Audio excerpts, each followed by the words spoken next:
Call this meeting to order. If you all stand for pledge of allegiance. I pledge allegiance to the flag of the United States of America and to the republic for which it stands, one nation, under God, indivisible, with liberty and justice for all. Let's get a roll call of the members present, please. I'm here. Present. Councilmember Diggs? Here. Councilmember Graham? Here. Councilmember Justin? Here. Councilmember Fisher? Here. And Councilmember Rivas? Present. Mr. Rivas asked me to express his regrets that he couldn't be here tonight. He wanted to be here for the animal shelter presentation, but quite candidly, his son had a presentation that was more important to him, which I agree with.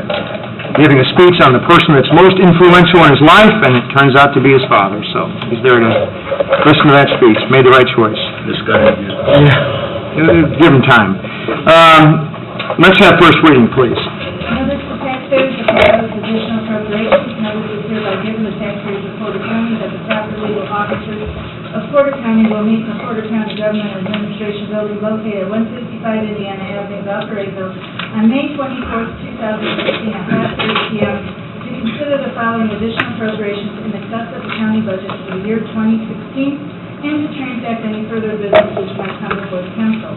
General Fund, Sheriff, $1,000, General Fund, 1130, overtime, $7,754.75. Theater, 2040, 1110, Streets, 1169, 2650 Stone, $110,000, is removed, 1172, 2292, 2362, asphalt, $1,880,000. Motor vehicle highway 1176, 3420, building and liability insurance $20,000. Overweight vehicle 4,000, 2,023, asphalt 25,000, memorial opera house 4915, 3950 contractual, $1,800. Prosecutor ITAC grant 8114, 4540, other equipment $9,157. Taxpayers appearing at such meeting shall have the right to be heard thereon.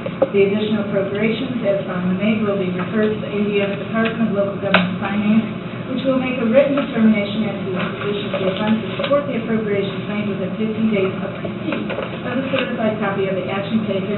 Ricky Urban's Auditor of Published on Porter County, published May 13th of 2016. Thank you very much. Okay, before we jump into the agenda, I thought we would address or start off with the discussion or presentation, I should say, about the proposed animal shelter.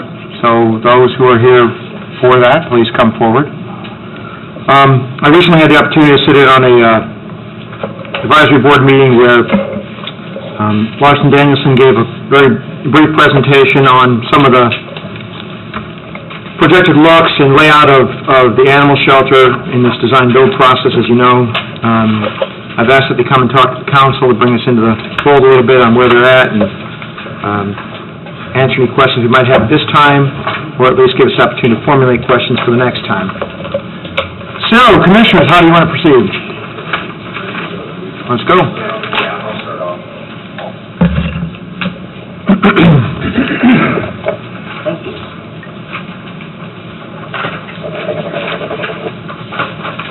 Thank you. To give you an overview, what we're first going to do is talk about the site.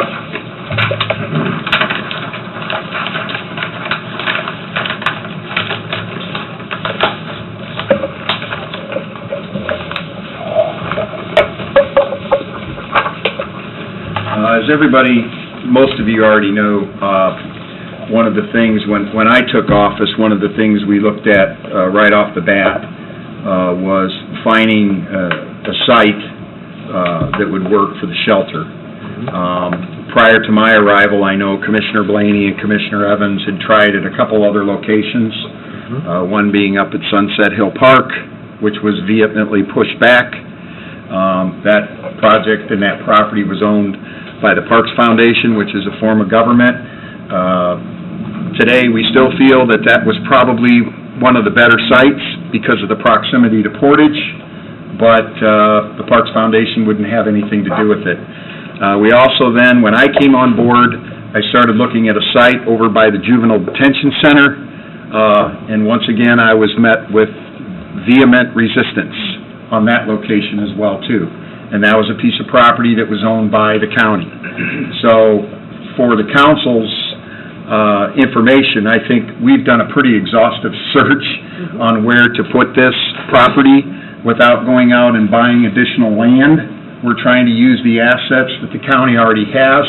And so what happened was, through all that, we came up with this project site, which is in front of you, which is located out at the northwest corner of the Porter County Expo Fairgrounds.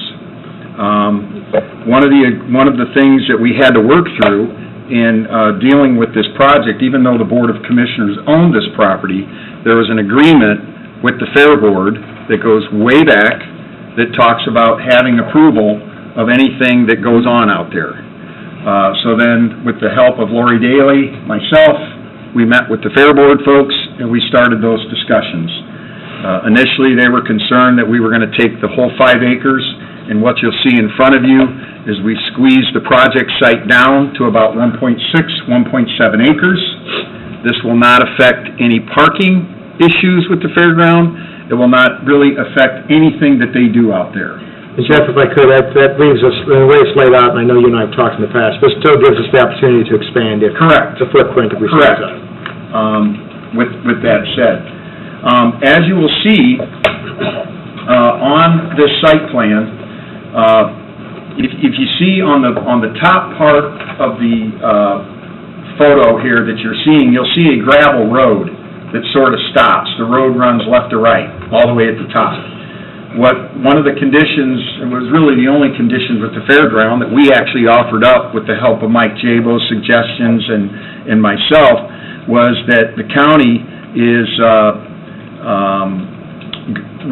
we've already extended, our highway department has already extended that gravel road, and that property is owned by the Porter County Fair Board. It's not owned by the commissioners. That, we're extending that road all the way to the left, out to where that little frontage road is right now. And what we're trying to do here is we will, by this year, have an additional exit for the fair out from that way. Okay. The other thing that happened as we were working through developing this site is we have a frontage road there that, as everybody knows, when you turn in, you can turn left and go to the jail and the sheriff's department, or you can turn right and go to Pratt. What we found out in the investigation of looking into this frontage road was that the south portion of that frontage road seemed to end up in Never Never Land. Nobody really ever took ownership of it.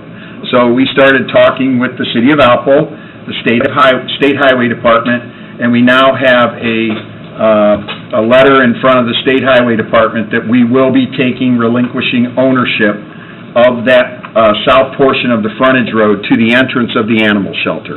So now the county, out of all this, when we're developing this, keep in mind, we've just created another very important access to this piece of property, which will, down the road, increase the value of this property because you have another direct entrance off of 49. So that in itself, once we put that in itself should take our value of our property that the fairgrounds and everything we have up there. You won't realize that, you won't see that in any of these numbers, but it's a good thing, okay? At our last meeting, we opened up bids. To back up a little bit, if you see on here, it says incidental construction for sewer and water. What that means is if you look all the way to the right of this piece of paper, which is right here, you'll see where the fairgrounds have their area for RVs, where they hook up. It's a gravel area, people come in during the fair, horse shows, they hook their trailers up. That is where we will be going to get the sewer. And we will be extending the sewer all the way up to that limits of the existing fence. We'll come straight up and we'll stop there, and then the builder will hook onto the sewer from there. The water will basically be coming down further south, and will be coming up and over and tying into the property. We have those bids. We have not let them yet, but we have hard numbers on that work to be done.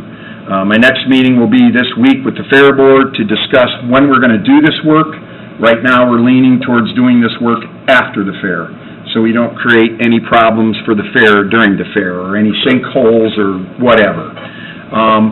So the project site that you see in front of us is the land that we will be building this shelter on. This property is part of the limit access for the state highway, so that entrance directly off of 49 will go away, and the state highway department is very happy about that.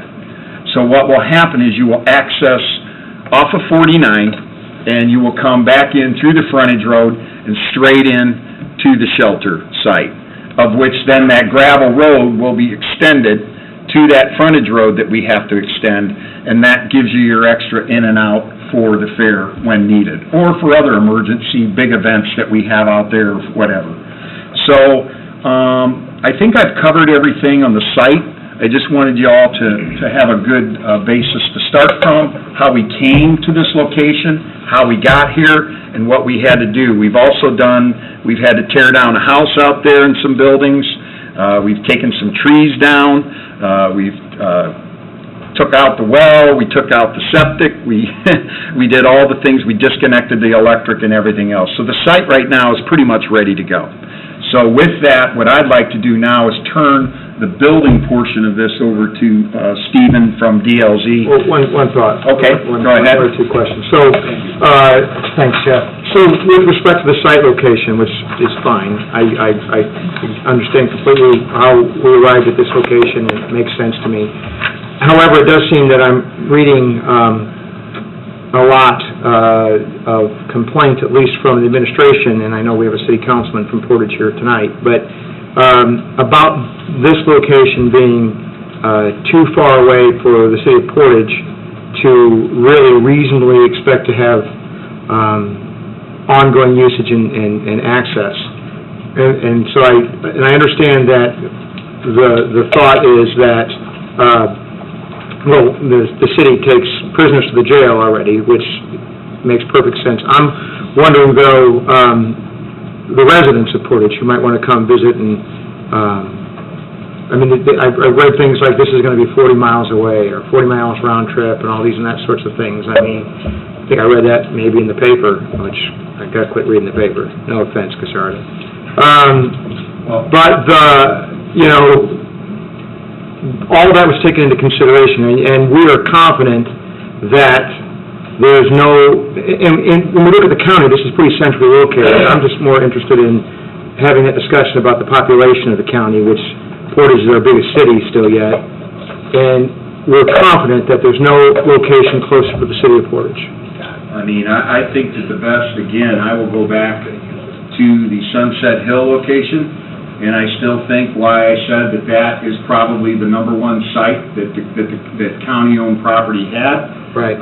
When we went through that process, I don't recall anybody from the city of Portage coming and advocating for us on our behalf when the commissioner's office took a pretty good beating on that deal. Just from our analysis and what we're looking at, I live on the north side of Valpo. Right. And I'm on the northwest side of Valpo. I can get to the Expo Center in about 10 to 15 minutes from there. Right. Because I pop out on 49 and I come straight down. Right. The only thing that's probably causing an extra 5 minutes now is because they got it choked down to one lane on 49. So, and I know this is probably not going to happen, although I do find it interesting that the park board's coming in front of us for big projects. What if they had a change of heart? Is that train left the station, the Sunset Hills? I mean, we've gone far enough on this site preparation that is, the commissioners, we believe, we're too far gone to redirect back to Sunset Hills? And I'm just throwing it out there for thinking out loud. yes, I mean, part of this too, to interject, is we've had a little bit of talk, we've talked about that road frontage and the limited access cut, et cetera. I mean, we are far down that path. Okay. I mean, it's a lot of things have happened just on that road alone to get this property to have that access. Well, if you're going to build a facility that's supposed to be lasting, 40, 50 years, you're going to put it almost exactly where you put it. Because the vast majority of the undeveloped land in Porter County, as we know, is south of Route 30. So had we put it on Route 6 someplace off the bypass, 20 years from now, all those communities south of Route 30 are going to be saying the same thing the city of Portage is now. Well, and I also think if you take a look at the 6 corridor, we still don't have an overlay plan for the county yet of how to treat Highway 6. Right. So if anybody even wanted to come into Highway 6, that you really couldn't develop it because there are no development standards right now. That was tabled 2-3 years ago because of some discussions that were going on between the town of Chesterton and the city of Portage. So even if you wanted to come up on 6 by 49, the only place that you can really develop in that area is Claggy's Park, which is next to the hospital, and that's the only thing that's developed. In your mind, Jeff, when you led off with saying, and I tend to agree with you, that Sunset Hill Park was by far the best location, what all were you thinking about? Just because it was closer to the north end? Proximity to all Yes. cities and towns, a population base, and Existing population. existing population base, right. But again... So when the town of Hebron gets bigger than, or Couch gets bigger than Portage? Well, you don't have to drive very far south of 30 and see all the communities that are sprouting up there, large subdivisions. True. So it's a combination of looking at both. A lot of our intakes right now are from the bigger cities, right? Mhm. But there's potential as you look forward. I mean, the biggest problem that I've had in talking with people about this animal shelter was when this animal shelter was deemed 9 years ago, or 10 years ago, or 11 years ago to don't go no kill, all right? We were over our skis at that point, the day that decision was made. Right. So, I mean... There's no doubt about that. I mean, we know that. This is a long time coming. I'm just trying to formulate in my mind, because you're not the only ones that have taken a bit of a beating on the location.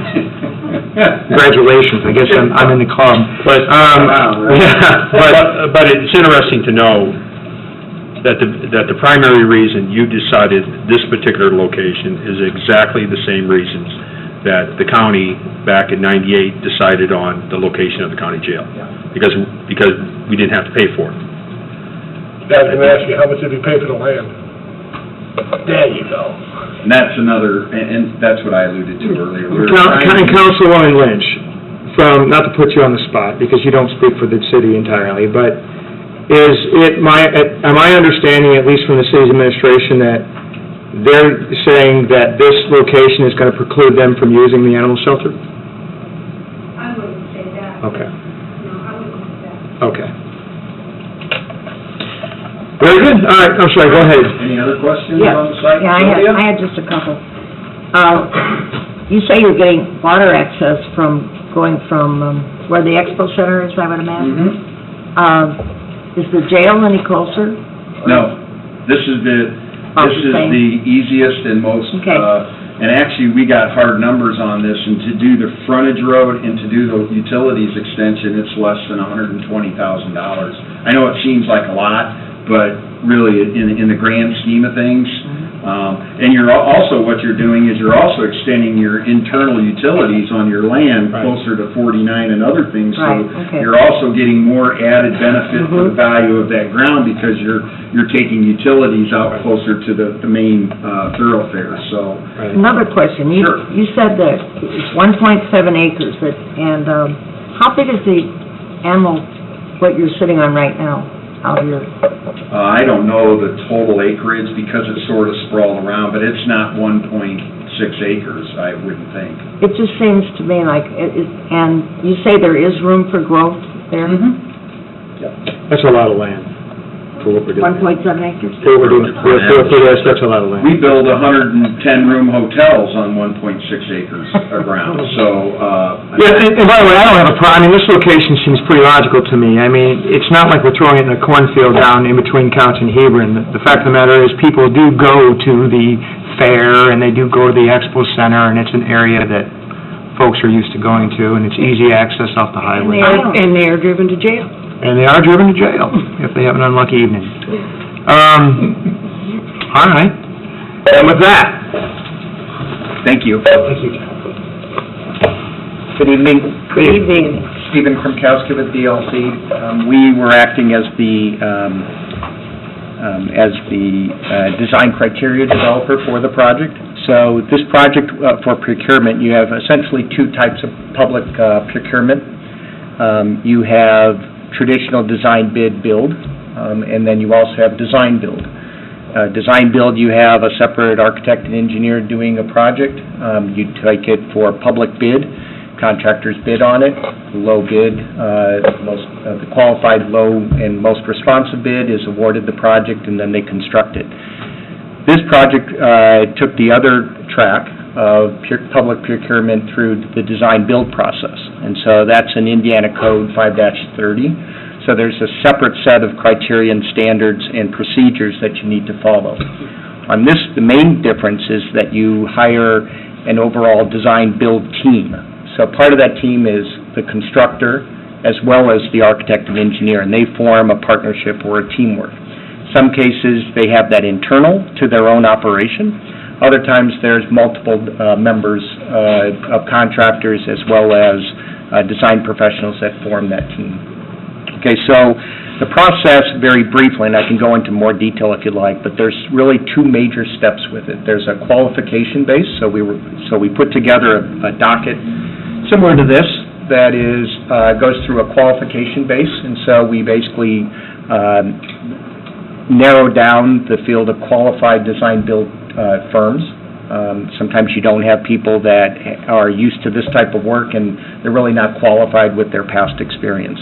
And then after that gets weeded out, there's a set established criteria that is the technical review committee. That's another piece of the statute. There's 3 members, minimum 3 members of the technical review committee. They review the qualifications. They make a selection based on a set of criteria that everybody is aware of. After that process, then we put together another document that's a little bit larger than this document, and that's actually the information package, okay, and that's a request for proposals. So these design-build firms will then submit an actual design that meets the criteria that's established. And so if you've gone through a building project, basically the program of spaces and the basis of design is established. So as the design criteria developer, we did not do the design, but we established all the parameters that this building needed to meet. So all of the spaces were identified, how large the building was, minimum air changes for mechanical systems, the type of systems that were required from finishes as well as mechanical and electrical systems. So after that process is the design-build firms submit at the same time a set of design documents that tell them what their design is. And on this particular case, we had 3 different design builders that submitted projects. Each design looked completely different, even though each one was submitting and meeting the criteria that was established. From that, there was also a sealed envelope that has their cost in it. So that's very different than the other design build process. So after the technical review committee independently reviews the proposals, there was also interviews that were conducted to better understand the design. There was a scoring system. There was about 27 points, or 27 categories that they were rated on. And so that score was established for each of those teams. After that score was established, then the actual cost proposals were unsealed and read aloud publicly. And then what you do is you take the dollar amount and you divide it by the score amount. Okay, so after third grade math, the denominator is the larger number, and so it basically, in the end, you have the best valued price, and that's how you make your selection. Okay, so with the benefit of the council, who was on that tech committee? Maybe I missed that. Sure, the technical review committee was 3 members. Who were they? There was Commissioner Good, there was Kurt Schmiegel, and then there was also Jim Dyer, and then also Dennis Marzan, who ended up taking Jim Dyer's place because he was out of town for a period of time. So, and who those represent is basically public agency, a design professional, as well as a contractor. And there's 5 categories that you have to fulfill. So those are established by the state statute. So in the end, Larson Danielson was deemed the best valued design firm, design builder. And so right now, we're at that process. They have been selected, and we're in the process of refining that design. So, any questions on the process? If not, I'll sort of turn it Who over. developed the criteria to give to the contractors? Yeah, the criteria was, it was developed by ourselves leading and facilitating the group, though the animal shelter operations was part of that. There was also a group of, the Animal Shelter Advisory Committee was part of that discussion as well. But there was a selected group of 5 or 6 people that are part of the operation itself that reviewed it, and we also based it on our experience in working within the profession. You've designed animal shelters at Well, DLG? no, but, I don't know, I'm not gonna answer that question for him, but the advisory board did have various, I mean, there are national standards we can do? There are national standards that were used, and so especially, yeah. myself and Mike Jessen were in those too. And isn't it safe to say, Okay. if I'm wrong, please tell me if I'm wrong, had we gone out and hired an architectural firm that specializes in the design of animal shelters, the cost would be substantially more. You are ending up, the costs are distributed differently. There is some cost savings because the design builder and that team is able to control those costs and establish that criteria. So, Sounds good, let's get to the building. yeah. So, I would say, yeah, the DOT has been involved with animal. Let's get to the good There's some stuff. national standards that are followed for it, so. I'm not sure if you want to project any images. I think that would be good. Can we? Just to add on to Shane's comment there, and your question, Councilman Biggs, is that we felt, the commissioners felt, that animal shelters tend to be one-off type buildings. They're not buildings that you build all the time. They're a specialty type need. And so that's why we decided to go with the design-build route, was because we felt we would let the skills of the design-build teams that build every day and price things every day to try and value this in the best way we can. So I don't know if you would use this approach on every type of building that you do out there, but we just felt for this one, being a one-off type design, that this would be the most economical way to go. Hope I answered that. Thank you.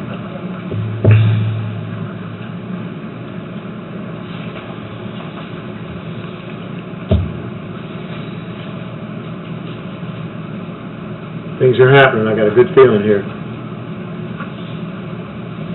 Mine went to sleep.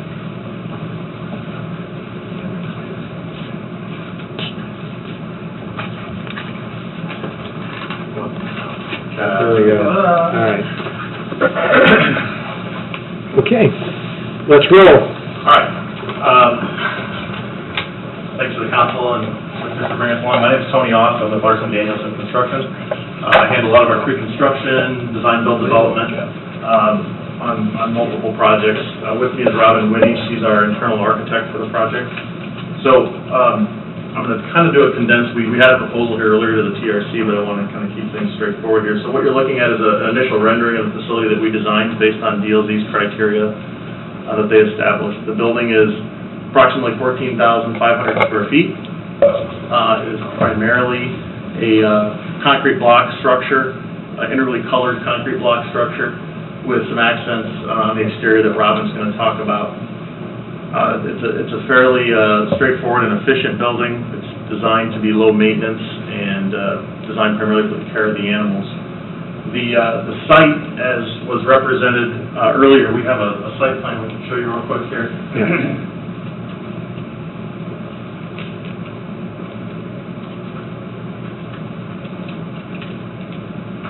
So what we've done is, you can see the building is positioned toward the northwest corner of the 1.6-acre parcel. We've tried to keep the building pushed towards the west there, which allows us some nice straight line access off the extension of the frontage road. There will be some privacy fencing around the building, along with a small retention area for stormwater on the west side there between State Road 49 and the building. The goal here was to keep that building and everything pushed to the west. I know it was mentioned about expansion capabilities. That was something that was addressed in the RFP from DLZ. And the plan would be that any expansion would happen to the east of this existing building, which maintains the operations center of the building is more on the west side. The animal housing is on the east. So our anticipation is that most of your expansion is far easier expanding some animal housing, so that's what we planned for there. So I can pull up a floor plan real quick and let Robin talk about how she laid out the inside. Sounds good.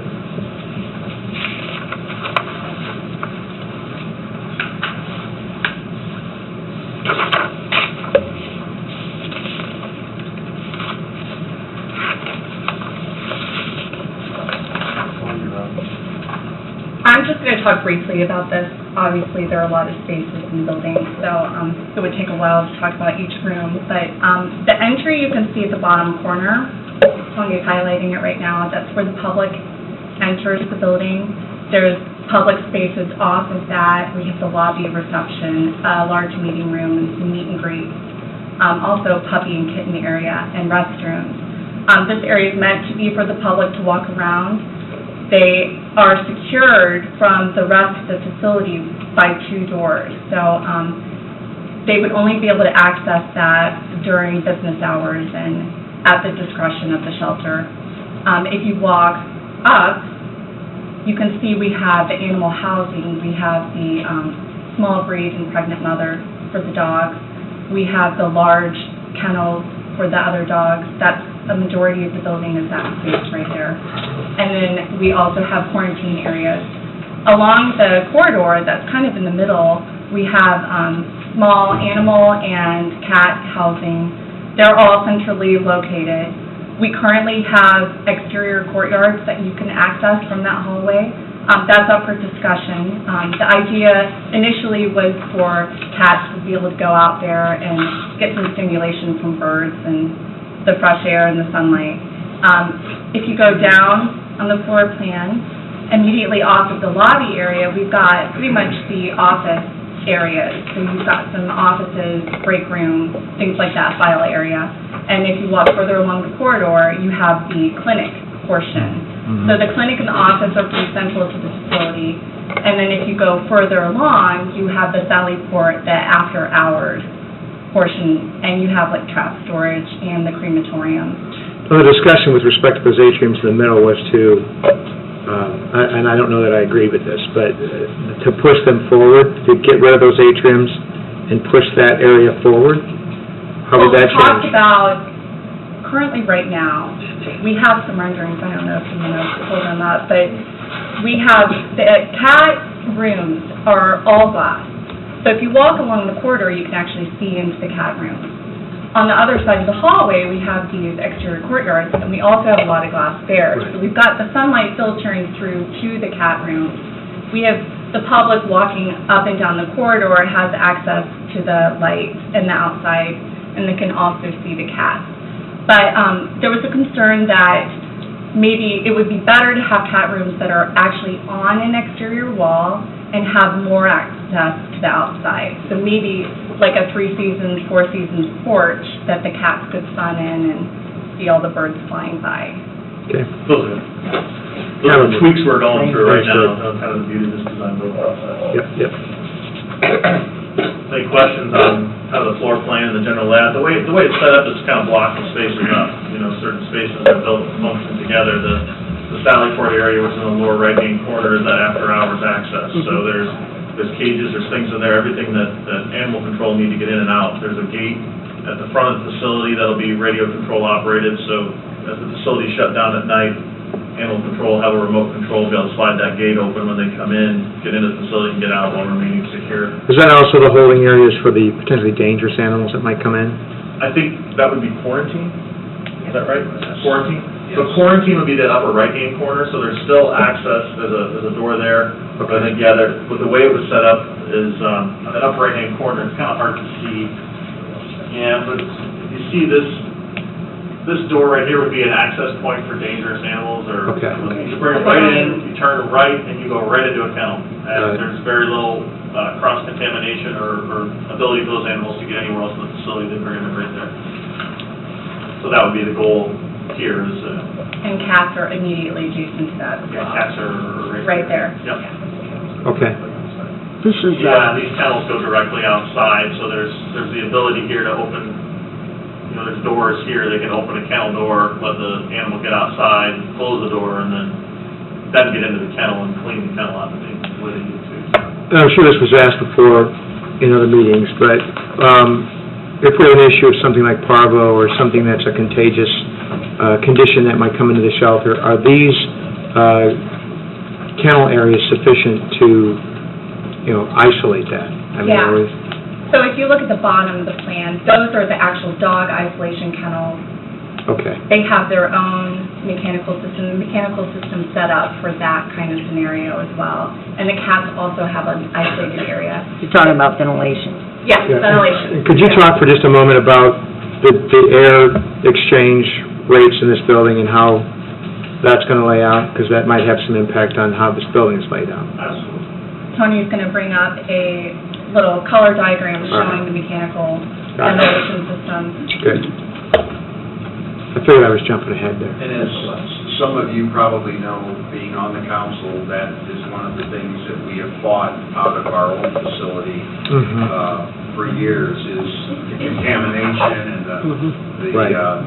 the air. So one of the things that Tony's going to talk about is that we have a very robust system in there. It's not only to keep the animals safe and healthy, but it's also as we bring more public people in to this facility, which I truly believe will come into this facility, we're going to be able to take care of those smells, and it'll be a very inviting facility to come into, so. Go ahead. So what was done on the HVAC system, as was specified in the RFP, specifically for animal areas. So the animal housing areas are going to have what's called 100% outside air, which means all the air that's coming into the building is completely 100% from the outside. We temper that air using what's called an energy recovery ventilator, so there's a complex air heat exchanger that's going to happen that allows us to transfer energy from the existing air we're pumping out, from the new air we're pumping in. We're also exhausting all the air out of the animal care center at 10 air changes per hour. So every 6 minutes, all the air in that blue area, the light blue area you see, is gone, and new air comes back in every 6 minutes.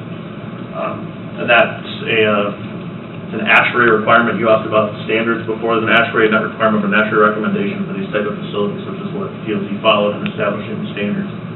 So that's how we control air, smells, things like that. There's requirements for negative air ventilation too. We make sure that if there's an area where we've got animals, we're actually creating a negative pocket of air in there. We're pulling more air out of there than we're pushing in, so Right. just like you would an exhaust fan in the bathroom, we're making sure that we're pumping any smells out. The different colors you see designate different zones essentially within the facility. So there's different treatments and different types of systems for each one of those areas. So the blues are the animal housing areas, oranges is more administrative space, yellow is, orange is more kind of public space, I guess. Orange and yellow is administrative. Yeah, and purple is going to be the Sally Port. Red is IT, so it's completely separate and independent.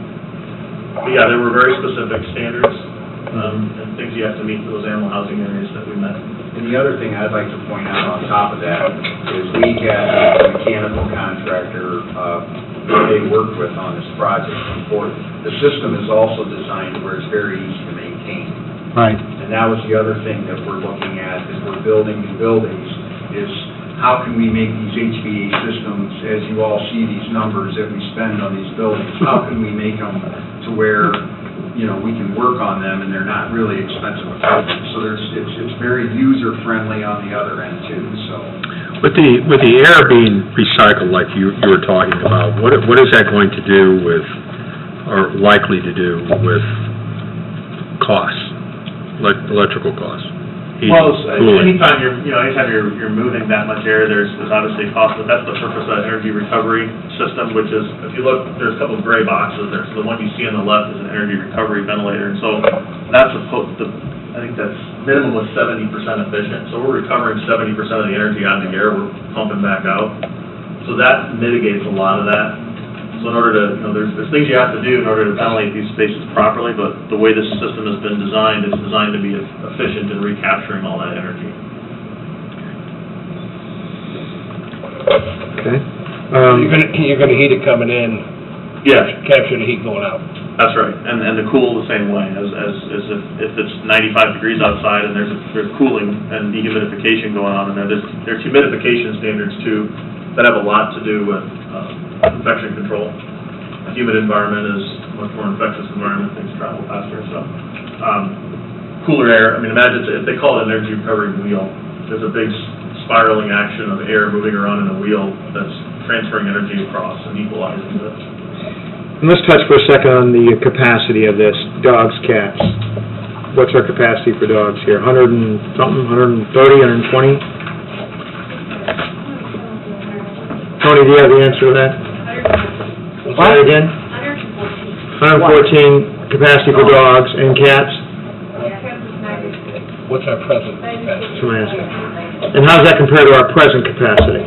We have capacity for 50 dogs at our present shelter, And I know that we have overflow, we talked about that, Tony, that we've been overflowing cats and dogs. So, yeah, we don't want to do that anymore. So the point is, with the overflow that we're experiencing, we know the capacity of our current facility, but with the overflow that we've been experiencing, will this suffice? yes. Okay, We're expecting to have a higher rate of adoption as well. That's good. I have a question. Sure, Sylvia. Where is there, do you have for other animals besides cats and dogs? Because we know, There's a small animal area there. Yeah, it's at the end of the hallway. It's blue on this plan, a little blue square. That's for the small animals. Like an overrun of iguanas, like I think we had. Goats? We had goat gate here, remember? We had an overflow of iguanas at one time. Tony, are we at capacity with cats right now? Will we be soon?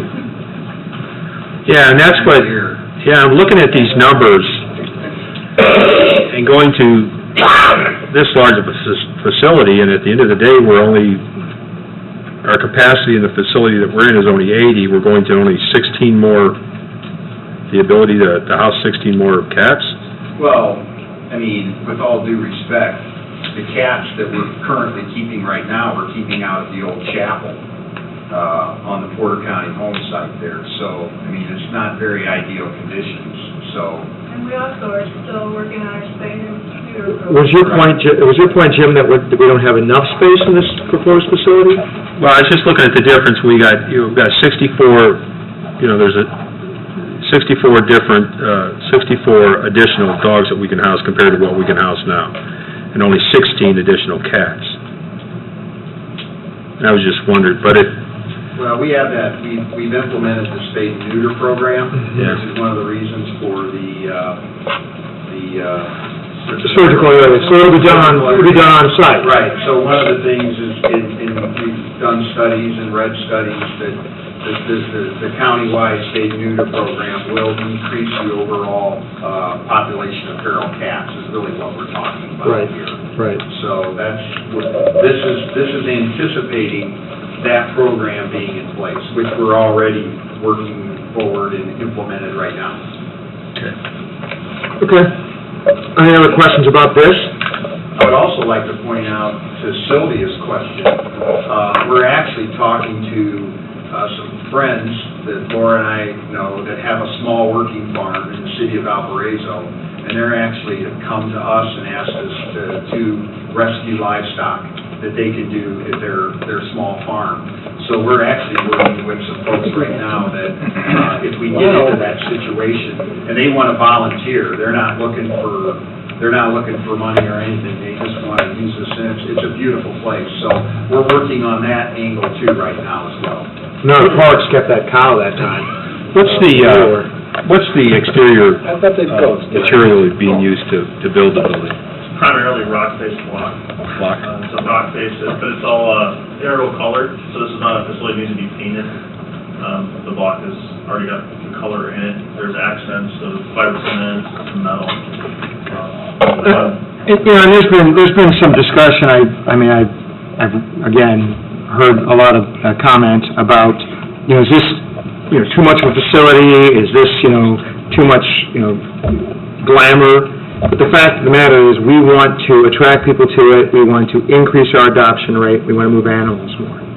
That's the whole idea here. We want it to be a family destination. If we slap up a $40,000 pole barn with poor ventilation, people aren't gonna come. Nope. I gotta ask a question. You made a comment that I'm a little confused. You're using dyed block, the porous block. Is that a porous surface?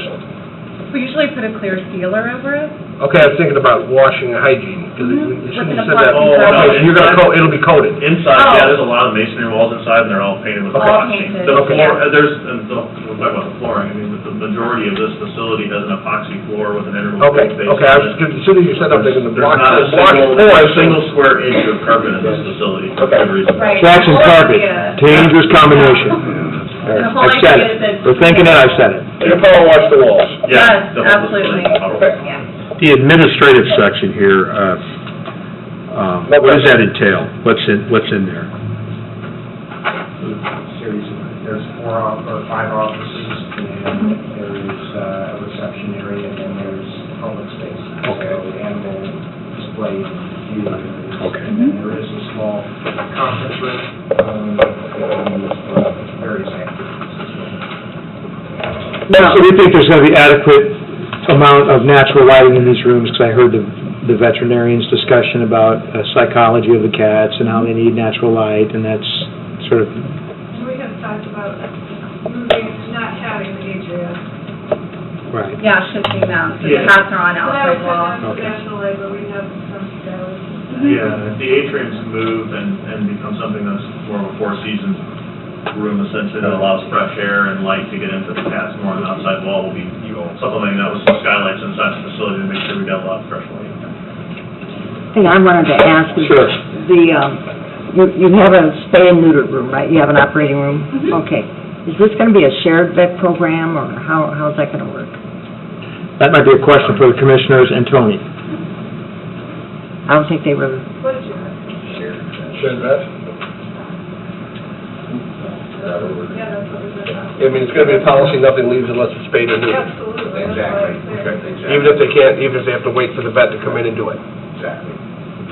How long from the time that you break ground to you finish are you projecting? It's around 8 months.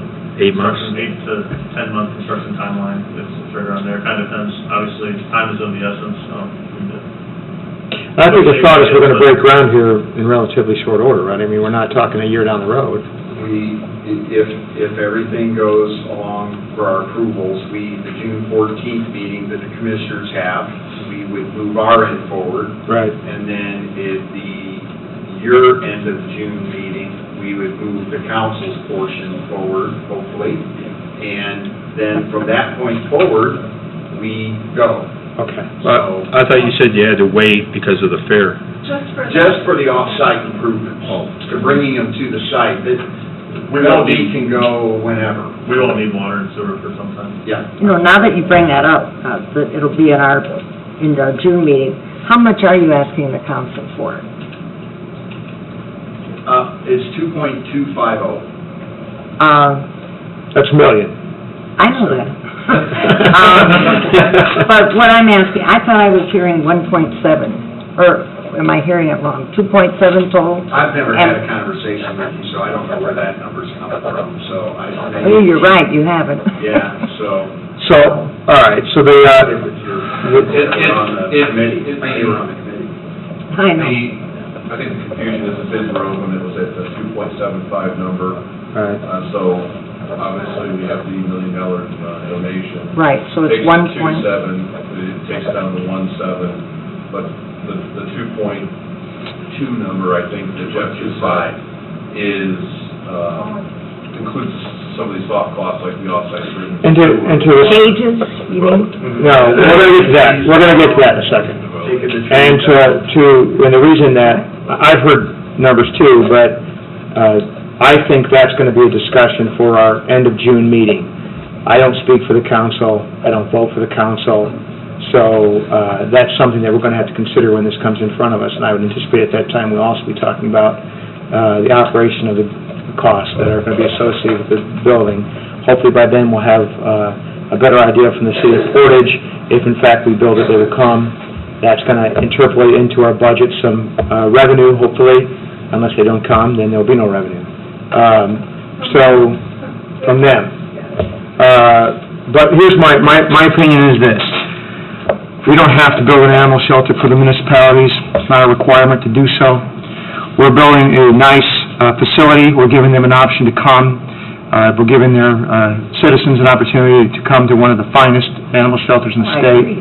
And if they want to come, we're here. And if they don't, they can keep taking their chances with the Green Mile over there in Hobart. Doesn't make any difference to me. So, You build it and they will come. The Green Mile.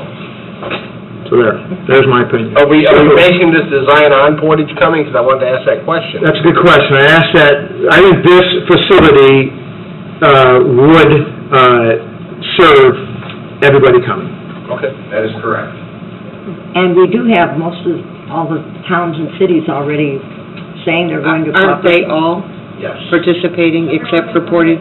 Yeah. Yes. We don't know if Portage isn't, that's in all fairness, we're To this still... point. Yeah, we're gonna work through this, I mean... We have signed agreements with all the other municipalities taking place in this, so they're the last one that we're waiting on.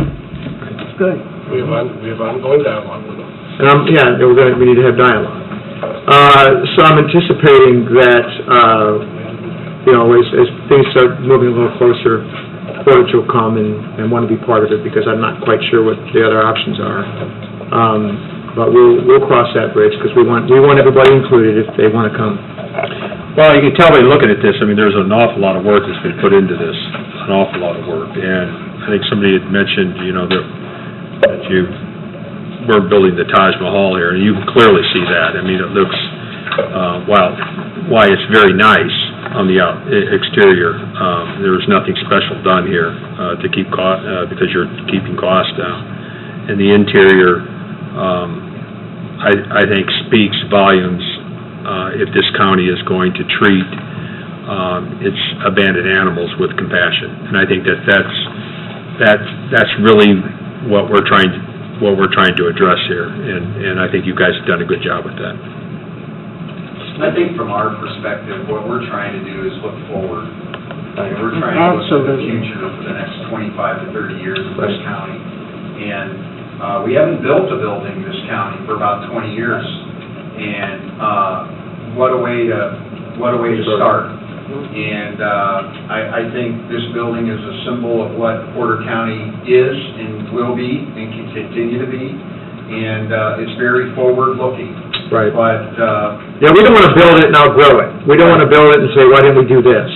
We want to build it and perhaps grow into it. I think it's good to add to that, it is built, so It we can can't easily add on. expand. right there. Gosh, let's don't think about that. yeah. Well, I mean, we've all pontificated, and we've talked as two bodies, and we've prioritized our capital projects. I think that everybody has expressed at least a common thought that this is a priority for us. Anybody that's visited our shelter understands that, although we've Band-Aided it over the years recent, it's inadequate. It's inadequate, like Jeff says, looking forward. I think we've got our money's worth out of the old shelter. Inadequate is being kind. I've gotten 2 animals from it. The dog I have right now, we cherish. Tear it down. Yes. And I think it's great. It's long overdue. Everybody knows that. It's just questions that we need to ask. Well, and we're going to have, like I said, we're not voting on anything tonight. I just really wanted to get, because there were a lot of questions and thoughts and concerns about the size and location and what kinds of capacity we're going to have. I felt it was time that they came and gave a presentation to the council, and so at least you can start formulating the questions that you might have, Sylvia, coming into our meeting when we vote on it, because I think that Right. I didn't want you to be presented and then vote on it that night. I wanted you to be I presented, have appreciate time to look it over, because I know that Appreciate that. we all had some One questions. other concern would be how much are the people, do you have a staff now that will be able to, run this, or we can? Yeah, we're putting together an operating budget for 2016, 2017, and 18, and we're real close to having that finalized, and just had to go back and find a lot of old data to put everything together, so we're working on that as well. Well, I'm gonna ask a question. The money we received from the city of Valpo, that just goes to the general fund? No. Right, so we're gonna have its own budget? The shelter already has its own budget. No, I meant It'll have its own source of its own money. funding source, It will have a funding. Yes. but that's not gonna be 100%. No. There's two funding sources. But we earmark the money from Jessamine Valpo Portage to In a split. operations. Operations for the shelter and animal control. Well, I wanna touch on that. Is that proportional, or is that a realistic split? There was data generated from the calls and Well, what. that arrived at the fee, but how is it split on our end? That's the question I'm asking. It's split 50/50. So is that equal, is that appropriate? Is there more in operations or is in animal control, or vice versa? Well, and we can get into that when we get... Right, no, this is for further, this is a budget time discussion, that's all I'm And saying. Sue, Councilwoman Lynch, do you have any questions that you might want to take back to the city? I'm glad you came, because I wanted you to see this again, which I know you already saw, but did you have any questions for these guys now? If you do, please ask us. We want to maintain that dialogue. Yeah, Dan speaks for all of us. We look forward for you and the residents of Portage being part of this. Sue's been a great member of the advisory. Yes, she has. Sue's not the one that's been critical of us over there. We like Sue. I didn't know anybody had that. Who is critical? I didn't know. Did I miss something? All right, guys, thanks a lot. Thank you. Thank you for coming. Okay, let's take a quick 5-minute break. Should I have announced our $1 million donor here? Thank you. I think you bring her up here in the third. Yeah. I think what we should need to do. I don't know. Yeah. We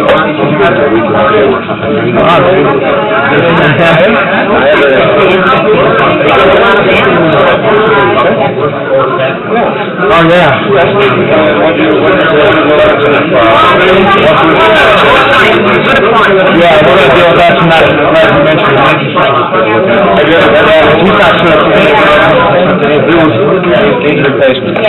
And then he quit. Yeah, he had, all right. So, are we gonna deal with that ABC appointment tonight? Thank you. You got my friend on you? Good reason or excuse?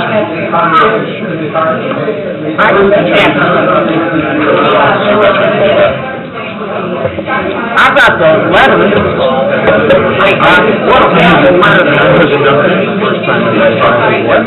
What's your name? Mike Jessup, nice to meet you. Are you couple? Yeah. All in the same class, probably? Yeah.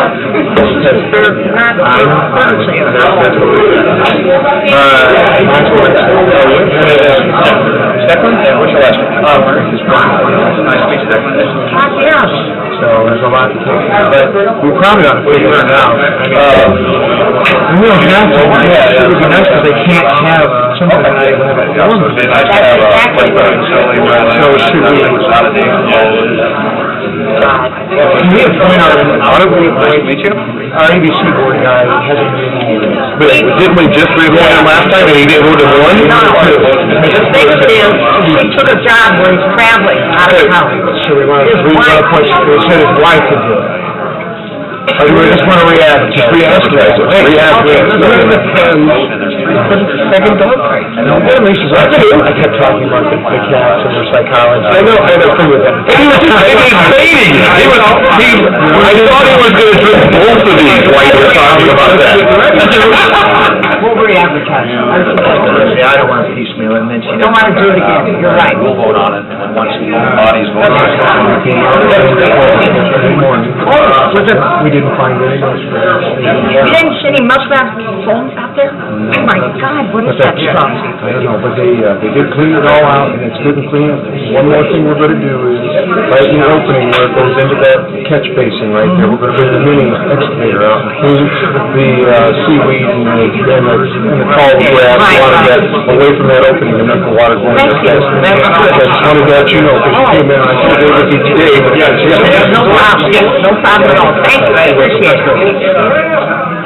And we do need to do that, because last time it created a done, okay, because I brought it in front of the council, the hospital was fighting with the assessment, saying that the property in the hospital check is on the assessment. Oh my God. I said,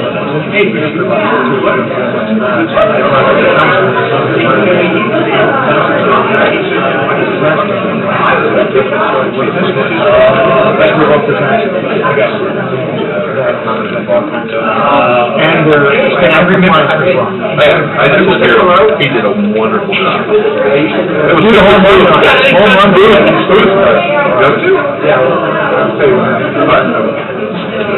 No, dear, what's the dog fight? Okay, that's right. What are they gonna do? Right where I left off.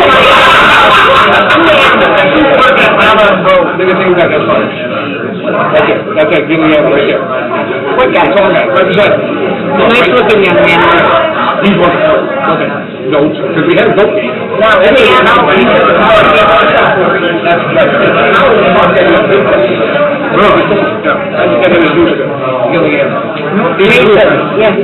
That's what the cow ended up. That's where the cow ended up? Yeah. Okay, we ready? Do it. We can all get back to it. We're here, I'm at my chair, ready to go, Dad. Are you gonna use your daddy voice on this? No. All right, so, where are we gonna go? Come on! They're all coming back. Next thing on the agenda is the Memorial Opera House. Oh, jeez. They're back already? No commissioners? No commissioners here? Here.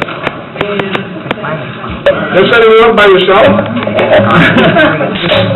I can, somebody read this, and I can make a decision. We gotta see it.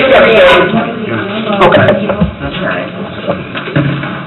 Okay, what we have in front of us here is, an additional couple of transfers at 144. 1,500 to 3,950 contractual distribution from Anderson Foundation to pay 2 interns $1,000 each for the year. Transfer 11,475 from 3340 advertising at 3,950 contractual. Moving funds to cover contract for marketing director paid by additional contributions from Dean's Tourism. You're welcome. Thank you. Transfer 10,000 from 3760 royalties to 3991 other services. Moving money to reimburse Opera House for monthly merchant service fees, roughly about $1,000 per month. Lastly but not leastly, Form 144, 34,000 to 0 artistic director. We could stop right there, but wait, there's more. 0 to 34,000 technical director. Change job title from artistic director to technical director. I'll make a motion on all of it. Second. We have a motion in a couple of seconds, which makes it a fourth. On all of them, any discussion? What shows you got going on this summer? We're opening up Greece. I'm Danny Bucco. No, sorry. You're what? Really? Are you serious? No, I'm not. Really? Oh, you looked at that. I got the name wrong. You got the name wrong. You guys have already went through that science class. Can you wait for it here? Keep waiting. Yeah, Danny Bucco, thank you. Might catch that. I might catch that show with you. Excellent. You didn't come to move? I was standing outside. Let's get a roll call on this. Councilmember Conover? Yes. Councilmember Biggs? Yes. Councilmember Graham? Yeah. Councilmember Hilton? Yes. Councilmember Paparad? Yep. And Councilmember Whitten? Yes. 6-0. Thank you very, very Still much. on? Laura, stay right there. Well, you better support Matt and the Sandals. Building maintenance, see it, building maintenance, reduction, 12,000 to 1110 salaries. Form 144, 180,000 to 60, 1 at 65,000 facility 1, 0 to 56,000 facility engineer 2, 0 to 52,000 facility engineer 3. Change facility engineers to facilities engineer 1, 2, and 3, and reducing facilities engineer 2 from 600 to 56,000, and facilities engineer 3 from 60,000 to 52,000. That is a typo, right? It's not from 600, it's 60,000. Okay. What is your pleasure? Make the motion, it's going down. We have a motion, and I'll second your someone, motion. there's a second. All right. Motion by Councilman Biggs, second by Councilman Paparad. Discussion, it is going down. Saving money. Well, what I'd like to know is, you came before us, before asking for all three to be equal. What has changed? Pretty much I knew that we discussed previously that was the mark, and we were extremely accurate in that the turnout and the number of applications was really healthy. Regarding the electrician, the plumber, I grabbed the 5-6 best of each and drilled them, and pretty much I got the best that was offered to us. Both are extremely competent, really solid, well-rounded. I looked at what they were making before. It's a small bump for each of them. They were glad to make the move, and the county saved money. So that's kind of how it was adjusted, it was the right. So they were talking about, the salary's low. Yeah, but I appreciate, Matt, the fact that you looked at their experiences and determined what an appropriate salary would be. The easy route would be to give them the $60,000 that you had been approved. So I appreciate the fact you're looking out for the county to make sure that the appropriate amount, based on their experience, was correct. It worked out real good. Was the plumber licensed? Yes. Yes. So we approved him up to $60,000, he didn't need it all. Okay. That's what this is. Okay, We're giving you some back. that's great. Let's go to the animal shelter. Roll call. Councilmember Biggs? Yes. Councilmember Graham? Yes.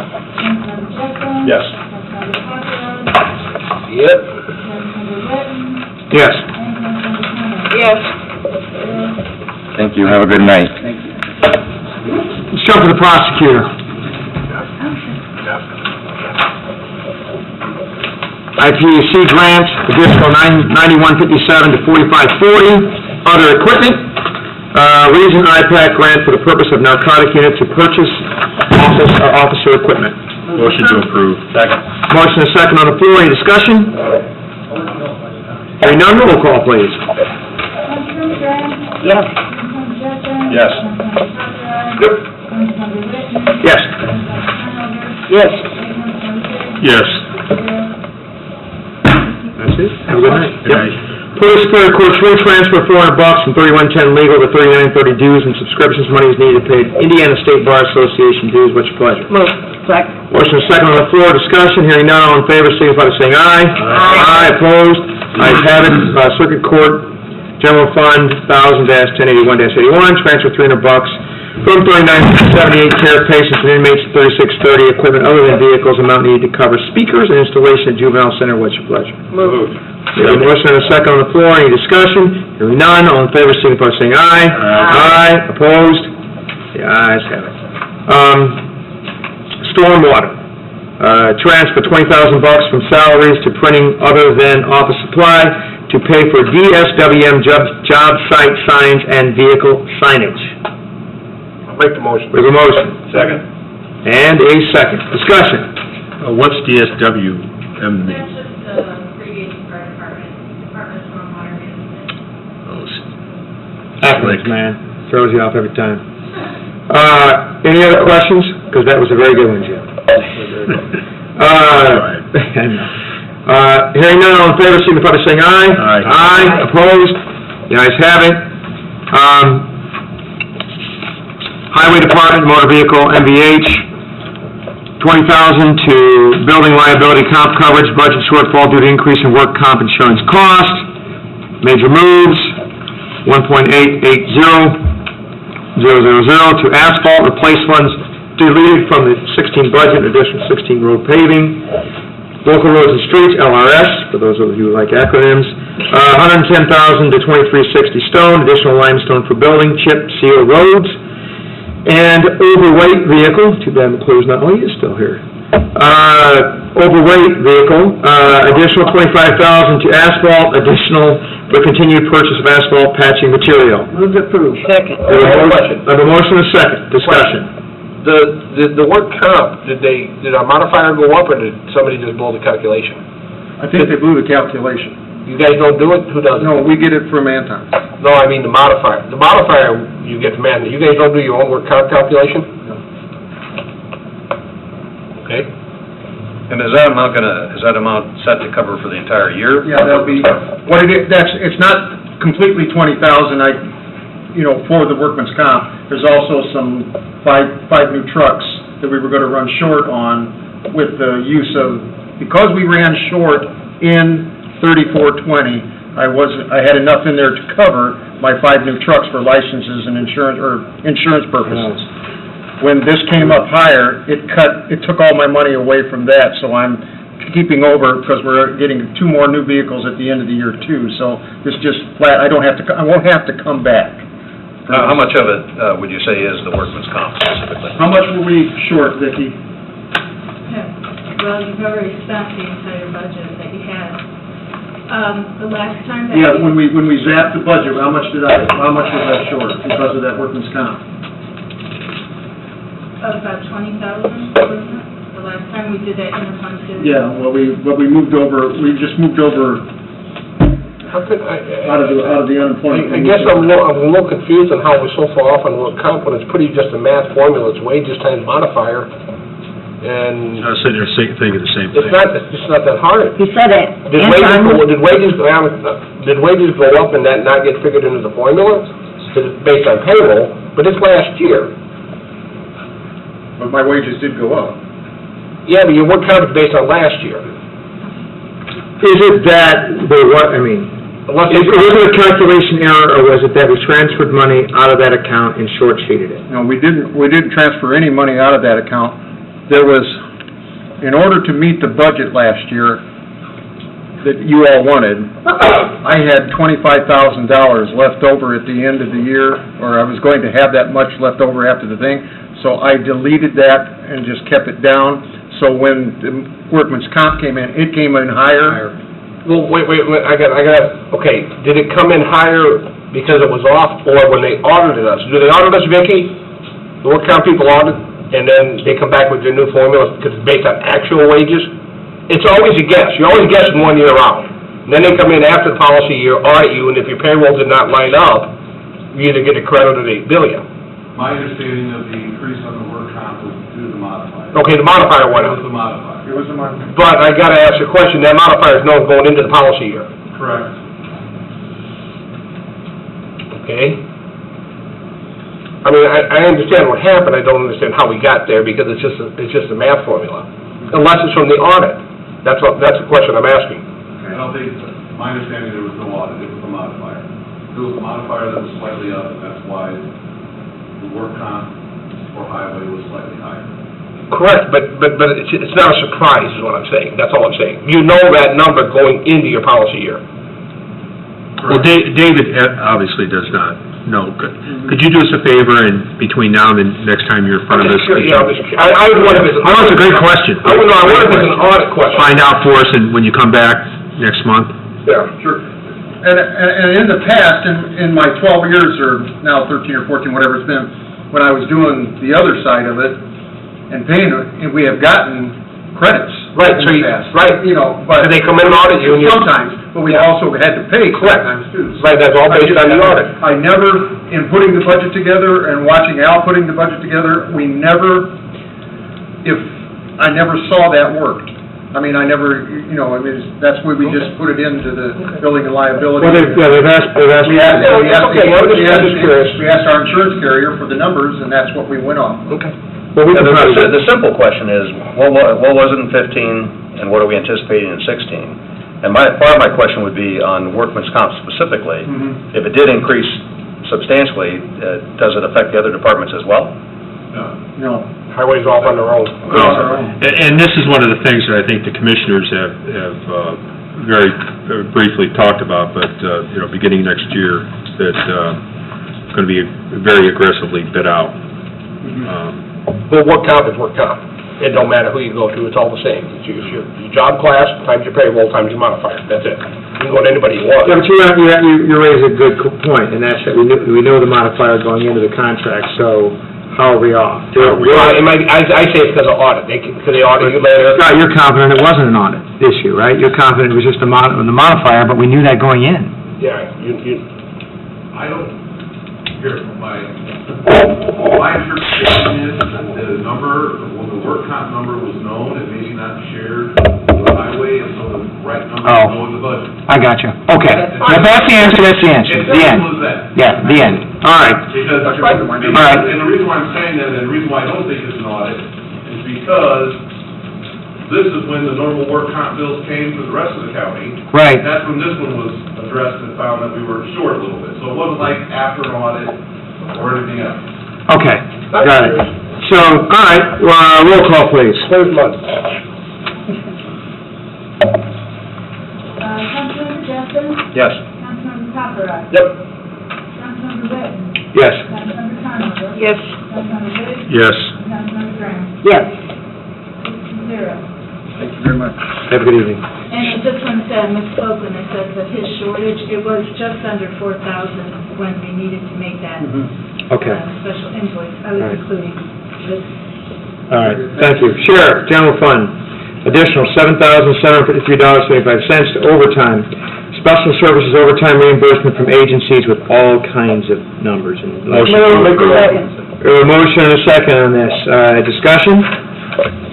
Roll call, please. Councilmember Paparad? Yep. Councilmember Witten? Yes. Councilmember Conover? Yes. Councilmember Biggs? Yes. Councilmember Graham? Yes. And Councilmember Jessen? Yes. 6-0. Thank you. Surveyor, general fund. Lots going on here. We have a 144. It's like a restructuring. 33,920 to 36,000, 44,000, that's administrative assistant, 44,526 to 41,000 party chief, 37,938 to 39,384. Reduced party chief salary down by 3526, increased salary 2,008 to administrative assistant, and $1,446 to service technician, or survey technician. And that's his math, equals 0. So, what's your pleasure? Is there a restructure? Yes. It would seem to be a restructuring. Now, yeah, We did it for the So there's no additional, right. Move to approve. Second. Motion and second on the floor. Any discussion?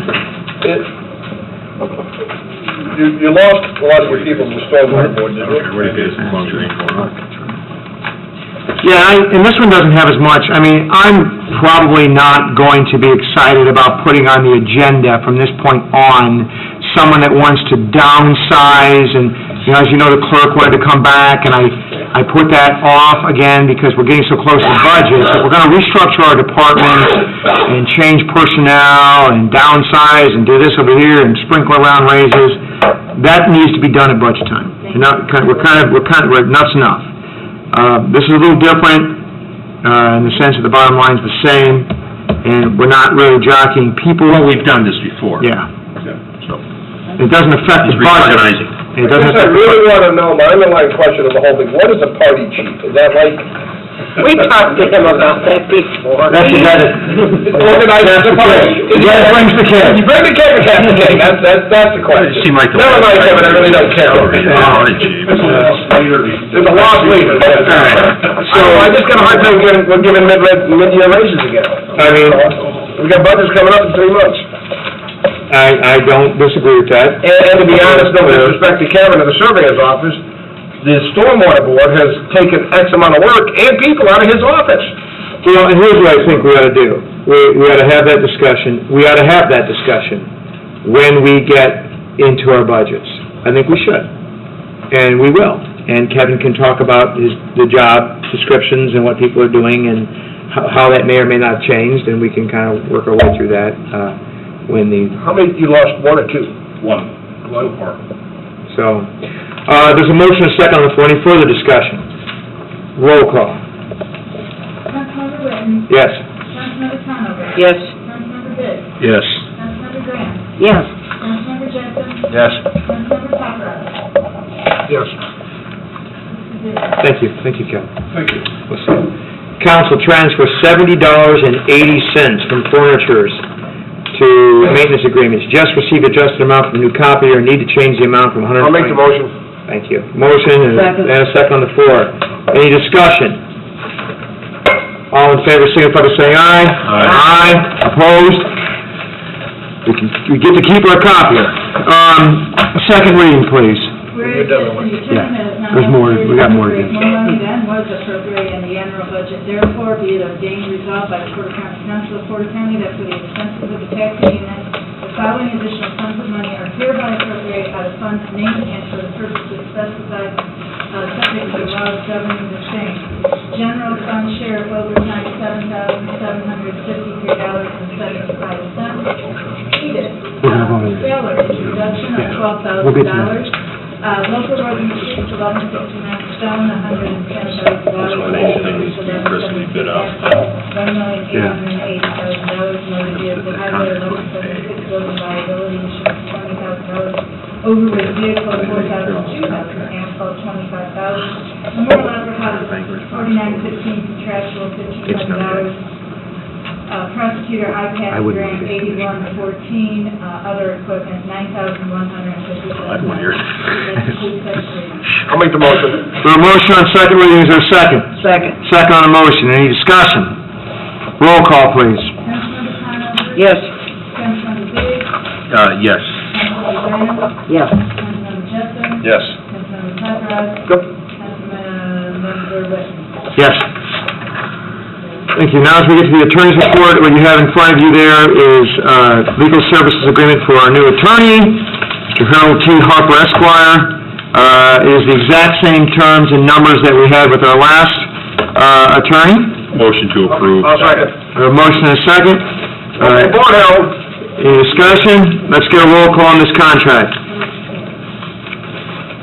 Councilmember Biggs? Yes. Councilmember Graham? Yes. Councilmember Jessen? Yes. Councilmember Paparad? Yep. Councilmember Whitten? Yes. Councilmember Conover? Yes. My condolences, Mr. Harper. I wanna make a comment. Well, before we get to the, Oh, I'm sorry. is it on the attorney's report stuff? Oh, I didn't know he had anything to report, I'm sorry. Does our attorney have anything to report? I have nothing to report. I am genuinely looking forward to working together, and I'm honored to... That'll change. serve the- I'll give it a month. Gravity. You don't lose that pep. Yeah. Thank you, Harold. Yep. Do you have anything to report, Scott, being trailing any? No, is anymore. Anything that you were working on that might still be of interest to us? Are we pretty caught up? I know you've been meeting with Harold, and you guys are you're all caught up. Become one of them already. I know. Any transfer under $500, do they need to come? I mean, and can we, No. but do we have to go through the motion? Unless we have questions. Do we have to approve a transfer of $500, or can we allow the department head to do it? That's all I'm saying. I want him to come in front of us. For $500? Yes. Transfer $400? I want to know what's going on. Okay, then do they have to come in front? Put it on the agenda, and we have to approve it, but do they have to come in front of us? Because we're not going to say no. That's up to us. Right. Do we want to excuse? What I've told the judges, for We have example... said no, Bob. Yeah, and we have said no. And when I've told... T-shirts. There's no hard and fast rule, but if it's under $1,000 and it's a simple transfer and there's no real issues, fine. But sometimes there's issues, and I don't care if it's $1. Then we just kick it back to the next meeting, and then they come. So... I don't care, I'm not going to, no. If it's a small transfer, I mean, like for ours, for example, we had to come.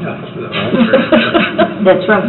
But if it's under $100, I see your point, but sometimes we have questions. But no, we don't get excited if they don't come under $100. I mean, $500. I don't know if we just want to settle in one, and if we had a question, then kick it back to the next meeting. Don't fix it. We gotta be here, they gotta be here. Oh, okay. And But they don't stay. that's true. We make them stay. One other, I'm not even sure how to respond to that. One other thing. What's left? One other thing, I was contacted by, as I believe Sylvia Graham was as well, by members of the Alcohol Beverage Commission. Now, let me just tell you, we appointed somebody to the board, and it conflicted with his teaching schedule, because he's a high school teacher, so he had to resign, as you may recall, right away. So we appointed somebody else to that board, Mr. Behage, but he has since, almost right away, got a job that requires him to travel, and he has been unable to go to either of the meetings that have been set since he's been our appointment.